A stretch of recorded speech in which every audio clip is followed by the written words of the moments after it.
just about 72 hours until Election Day, but many have already decided to avoid the lines and cast their ballots early. On your side, Zach Wilcox caught up with the election supervisor for a look at early voting turnout and the impact it could have if a storm comes in our way on Election Day. Zach, precincts are having to gear up for those gloomy conditions.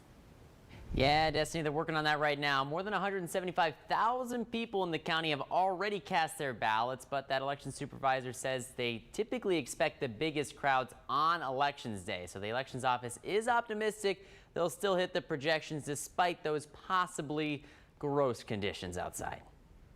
Be ready.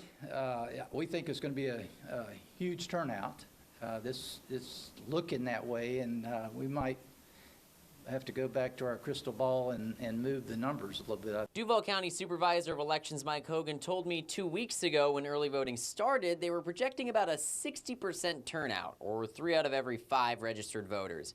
With the way early voting has gone, he thinks Duval may clear that number. Yesterday, we had our highest numbers to over 13,000.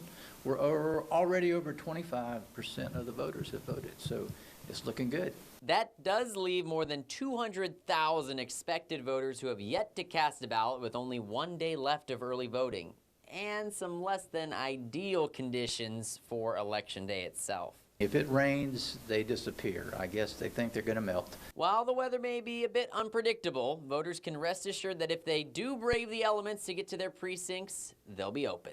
We have extra generators. We have pre-positioned equipment in the field, so if anything happens, we're ready for it. Now, despite the strong early voter turnout, we are still just a bit behind the 2018 midterm election. With 1 day left, we need to see another 50,000 ballots to catch up to that total. Destiny? 3 days left until Election Day. For many of you, your only options are now to return your mail-in ballot or vote on Election Day. Early voting is now over in the counties listed right there on your screen: Baker, St. Johns, Clay, Nassau, Putnam, and Flagler counties. If you're registered in Duval or Bradford County, you still have 1 day left to vote. Tomorrow is the last day for early voting.